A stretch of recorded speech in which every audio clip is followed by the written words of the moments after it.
bersatu menuju ke pulau kesuksesan, di mana yang kita impikan adalah persaudaraan yang semakin erat. Jadi di dalam kapal itu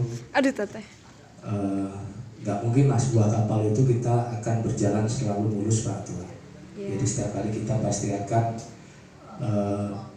menghadapi rintangan, yaitu berupa ombak, gelombang, badai jika kita hadapi di dalam sebuah kapal itu tidak selalu berjalan mulus. Itu artinya kita pasti akan menemui sebuah permasalahan, persoalan, tapi kita selalu optimis dan kita upayakan kapal kita akan terus berjalan dengan stabil. Jika nanti terdapat ombak, kita akan berupaya untuk selalu seimbang lagi. Ombak kapal kita jangan terlalu lama miring.